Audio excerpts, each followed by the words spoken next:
Hey, what's up guys? Hope you're all doing well. In the previous video where I talked about your life and your time on Facebook, I made a case for why you should reduce your time on Facebook. And I asked you guys that if you give me 50 likes on that video, I'll make a follow-up video where I will share with you tips on what you can do to reduce the time you spend on Facebook and get more time spared for more productive activities. All you nice guys really ruined that like button. We got way more than 50 likes. And because a promise is a debt, here we are again with another video. Let's do this.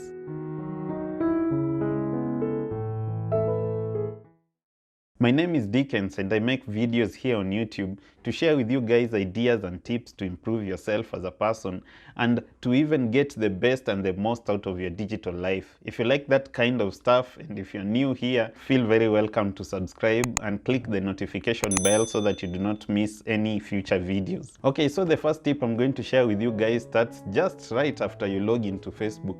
Once you land on that newsfeed page, you get a lot of information, a lot of ideas from people who you don't remember. And so there's all this information crowded into your brain from various sources.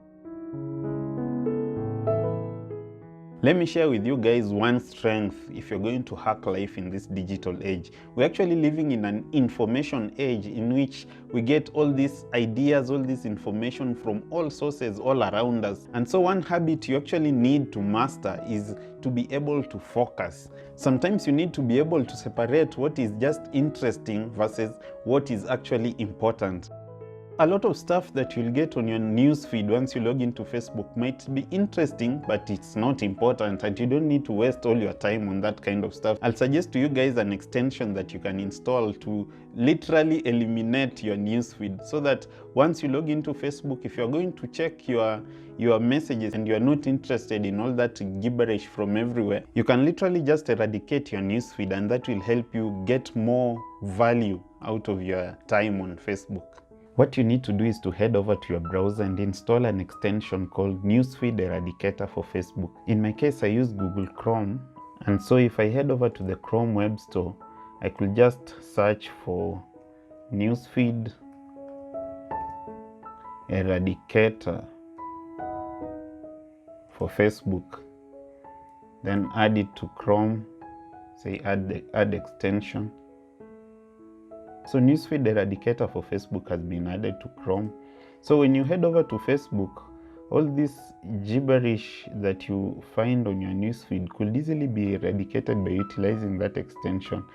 Let me give it a refresh and you can see that my newsfeed has been replaced by a motivational quotation and I don't have to deal with all the information that was over here. This is from Helen Keller. You can see it says that avoiding danger is no safer in the long run than outright exposure. The fearful are caught as often as the bold. Interesting, right? Something else that might be of help to you is to deal with third-party apps. Sometimes you log into Facebook and get all these games and activities which are basically time wasting. Something like what will you look like in 2050, and there's an app in which you need to fill in some details and they generate some random picture or something and they claim that that's what you look like. Or there's some games like, what will your child be? And you log into that and they tell you that your child will be the Queen of England. And you know that you are a citizen of Zambia and you have no connection whatsoever with England. So a lot of those apps, those games, those third-party apps are just time wasters. And you need to literally go and delete all of them from your profile so that you don't need to waste a lot of time engaging in those fun activities which are basically of no use. As we've said, the secret to productivity is not just not having fun, but rather being able to partition your time such that you have time for what is interesting and you have enough time for what is actually important.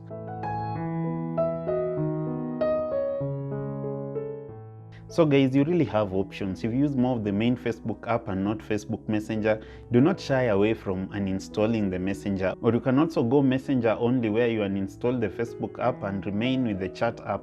All these strategies will help you to significantly reduce the amount of time you spend on Facebook. Another tip I have found that has been of help to some people is to actually go minimalist on Facebook. Once you have so many friends on Facebook, the amount of information you have to deal with literally skyrockets. So be a friend of the ignore button. If you already have so many friends, don't be shy to take some 2 hours one day, go through the list and nuke some of those guys and eliminate them.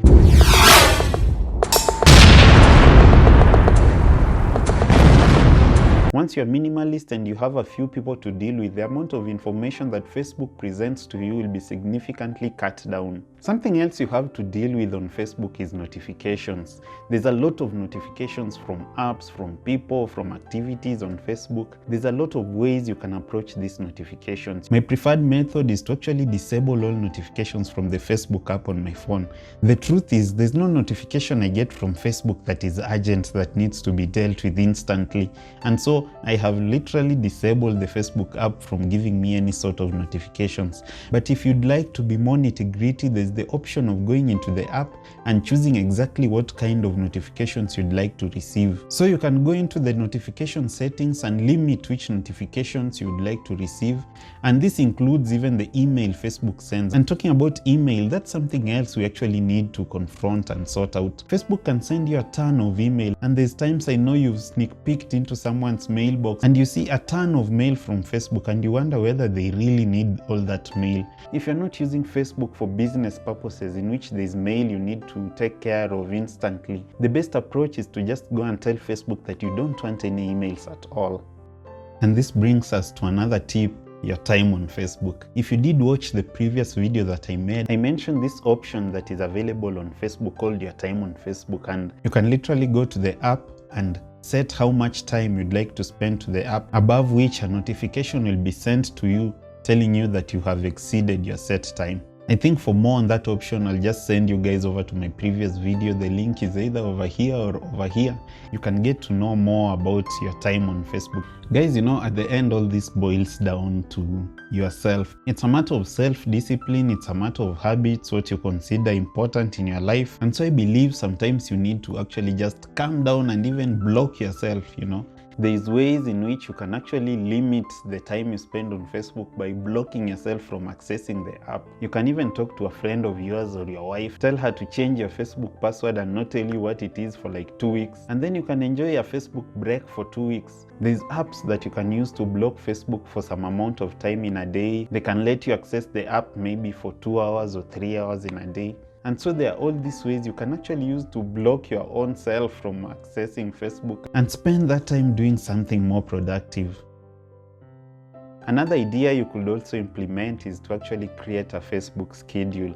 You could decide to access Facebook for 10-20 minutes on a certain day of the week and actually make an entry for it in your to-do list. If you don't have a to-do list app, you can actually enter it into your calendar so that you discipline yourself such that if you do not get a notification from your calendar or your to-do list to go into Facebook, you do not just launch Facebook. And so until you actually get a go-ahead from such and such an app, maybe your calendar or so, you do not go into Facebook. It is a question of self-discipline, but you'll actually find that you have a lot of time left which you could invest in other activities.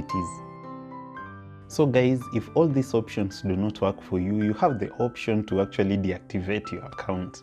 You can take a break from Facebook 2 or 3 months at a time, take a rest from Facebook, indulge into other businesses. Just give yourself a challenge. You could pick up a book and declare that you will not reactivate your account until you're done reading that book. Take a massive book, something good that could build you up. I can give you an example. You can pick up this book. It's called Healthy Body, A Practical Guide to Body Care by Dr. George Pamplona Roger. And you can decide that you will not reactivate your Facebook account until you're done with this book. By the time you're done reading such a book, you'd have gotten a lot of ideas on how you could take care of your body, which you will never get from Facebook. And talking about this book, it's just a random book I picked from my library, but I could link to it down below for those of you who are interested. So there's the option of deactivating your account and taking a break. But if that also does not work for you, you can go ahead and delete your account. I have friends who are doing very well out of Facebook. Do not fall for the impression that you actually need to be on Facebook. You can actually delete your account, go live your life out there. But remember guys, once you do all these things to decrease the amount of time you spend on Facebook, remember that what is important is not just to cut down the amount of time you spend on Facebook, but rather to make good use of that time that you will have created for yourself. It will be of no use to cut down the amount of time you spend on Facebook and invest all that time into Twitter, So before you get into cutting down your time on Facebook, get yourself a plan. You could decide to boost your morning routine by getting up to read a book. You could decide to join a gym or do some evening run for exercise. So in whichever area of life, it's always a good idea to have a pre-planned replacement for whichever habit you're going to cut down on. We are all human. We do not live in a vacuum. We tend to replace one thing with another. Cutting out yourself from social media might make you feel a certain void in yourself, which you might find yourself feeling with something else that is actually not productive. So make sure you actually have a good plan for what you'll use that time for. That is it for today. If you've made it this far and you think this video has been of value, why don't you leave a like? And if you are not yet subscribed, you are welcome to subscribe. I have more videos lined up for you guys. I'd also like to hear from you. If there's any tip or idea that you think I may have forgotten, leave it down in the comments below, and I'll see you guys in the next one. As always, no pressure. Peace.